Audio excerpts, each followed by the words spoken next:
Hello, how would be life savers? This is your KK sir. Yes, here is one more super question.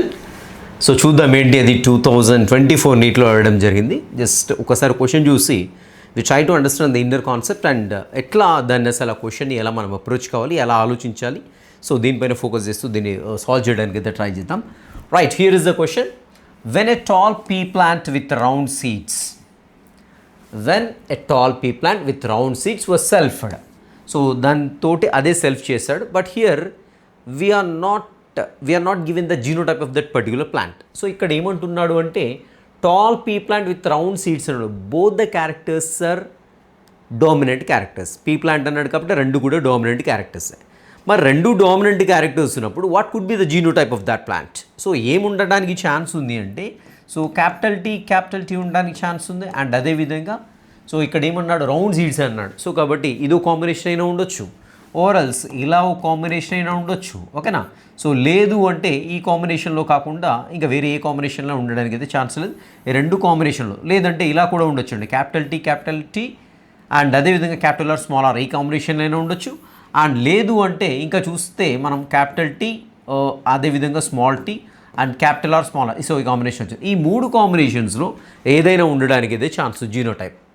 So మనం we have to find out that particular genotype of that particular plant. So ఆ plant యొక్క genotype ఏంటనేది మనం find out చేయాల్సి ఉంటుంది. So ఏమి ఇచ్చాడు మన క్లూ అంటే ఇక్కడ సో చూడండి, ఇక్కడ it produced the progeny of tall plants with round seeds. Tall plants దీనికి వచ్చినటువంటి ప్రోజెనీ ఏదైతే ఉందో tall plants with round seeds and tall plants with wrinkle seeds, రెండు రకాల ఫినోటైప్స్ వచ్చాయి. One is tall plant with round seeds and second one is tall plant with wrinkle seeds అనేటువంటి two kinds of progeny, two kinds of phenotypes అనేవి మనకు కనపడుతూ ఉన్నాయన్నమాట. And identify the genotype of the parent plant అంటున్నాడు. So ఇక్కడ మనం ఆ parent plant యొక్క జీనోటైప్ ఏంటి ఐడెంటిఫై చేయాలి. ఇదా. సో మరి ఎలా ఐడెంటిఫై చేయాలి ఇక్కడ అని చూసినట్లయితే first we have to understand the problem. ఇక్కడ చూడండి, ఒకటి ఏమంటున్నాడు, tall plant with round seeds అంటే డెఫినెట్గా ఆ ప్లాంట్లో ఏముండాలని ఖచ్చితంగా క్యాపిటల్ టీ అనేటువంటి ఒక జీన్ అయితే ఖచ్చితంగా ఉండాలి. టాల్ ప్లాంట్ అన్నాడు కాబట్టి ఖచ్చితంగా there is no chance of other gene. Tall plant అంటే కంపల్సరీ టీ ఉండాల్సింది. ఓకేనా? రౌండ్ సీడ్ అంటున్నా అంటే ఖచ్చితంగా ఏముండాలండి, ఖచ్చితంగా క్యాపిటల్ ఆర్ అనేటువంటి ఎలీల్ తప్పకుండా ఉండాలి. ఇవి రెండు ఖచ్చితంగా ఉండాలి. రైట్.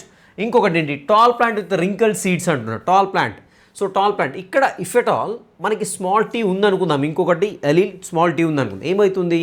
సో అది ఏమవుతుందంటే మళ్ళీ ప్రోజెనీలో ఎక్స్ప్రెస్ అయ్యేందుకు ఛాన్స్ ఉంటుంది. ఎందుకంటే సెల్ఫ్ అన్నాడు. సో ఇఫ్ ఇట్ ఈస్ సెల్ఫ్డ్ అన్నాడు.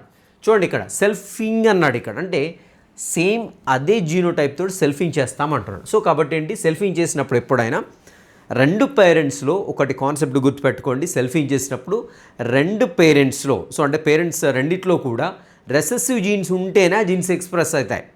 సో లేదు, రెసెసివ్ జీన్స్ లేదనుకోండి, ఆ పర్టికులర్ రెసెసివ్ ట్రైట్ అనేది ఎక్స్ప్రెస్ కాదు. రైట్. ఇక్కడ ఏమంటున్నాడు, రెండు కూడా ఇక్కడ మనకు డామినెంట్ క్యారెక్టర్ ఎక్స్ప్రెస్ అవుతుంది. అంటే రెండు కూడా డెఫినెట్గా ఏంటి, క్యాపిటల్ టీ ఉండాలి. అండ్ రౌండ్ సీడ్ అన్నాడు, కంపల్సరీ క్యాపిటల్ ఆర్ ఉండాల్సిందే. అండ్ రింకిల్ సీడ్ అన్నాడు, రింకిల్ సీడ్ అంటే కంపల్సరీ దానికి స్మాల్ ఆర్ ఉండాల్సిందే. రెసెసివ్ ట్రైట్కి సంబంధించినటువంటి జీన్, రెసెసివ్ జీన్ అనేది కంపల్సరీ ఉండాలి. సో ఇది సెల్ఫ్ చేసినప్పుడు capital R small R. So కాబట్టి ఈఆర్ ఎక్కడో ఒక్కడైతే మనకి మిక్స్ అయిపోతూ ఉంటుంది. కాబట్టి అప్పుడు మన రింకిల్ సీడ్ అనేది వస్తుంది. కాబట్టి దీన్ని బేస్ చేసుకొని టాల్ ప్లాంట్ కాబట్టి ఖచ్చితంగా క్యాపిటల్ టీ ఉండాల్సింది. ఎందుకు టాల్ ప్లాంట్ క్యాపిటల్ టీ ఉండాలి? సో మరి ఈ కాంబినేషన్లో ఉండొచ్చు కదా సార్ అని డౌట్ రావచ్చు మీకు. ఒకవేళ ఈ కాంబినేషన్లో ఉంటే మనం సెల్ఫింగ్ చేసినప్పుడు ఈ కాంబినేషన్ కూడా ఫామ్ అవుతుంది కదా. ఫామ్ అయినప్పుడు ఏమవుతుంది అక్కడంటే షార్ట్ ప్లాంట్ అనేది ఫినోటైప్గా రావాలి. కానీ ఇక్కడ మనకి షార్ట్ ప్లాంట్ గురించి మాట్లాడలేదు. కాబట్టి కంపల్సరీ మనకి క్యాపిటల్ టీ అనేది ఖచ్చితంగా టాల్కి సంబంధించింది ఉండాలి. అండ్ అదేవిధంగా ఇక్కడ చూసిన రౌండ్కి సంబంధించిన డామినెంట్ క్యారెక్టర్ కాబట్టి క్యాపిటల్ ఆర్ కంపల్సరీ ఉండాల్సిందే. అండ్ రింకిల్ సీడ్ ఏదైతే ఉందో దానికి సంబంధించినటువంటి స్మాల్ ఆర్ అనేటువంటి జీన్ కంపల్సరీ ఉండదు. కాబట్టి దీని యొక్క జీనోటైప్ ఏమవుతుందని చూసినట్లయితే capital T and capital R small R. ఇలా క్వశ్చన్ని అర్థం చేసుకుంటూ మనకు అక్కడ ఇచ్చినటువంటి డేటా ఇన్ఫర్మేషన్ ఏదైతుందో దాన్ని బేస్ చేసుకొని మనం అజమ్ చేసుకుంటూ మనం ఒక చిన్న మ్యాప్ లాంటిది వేసుకున్నామైతే ఖచ్చితంగా మనకి ఇలాంటి క్వశ్చన్లు అయితే ఈజీగా ఆన్సర్ చేయడానికి chance. Right. Will meet in the next session. Have a great day.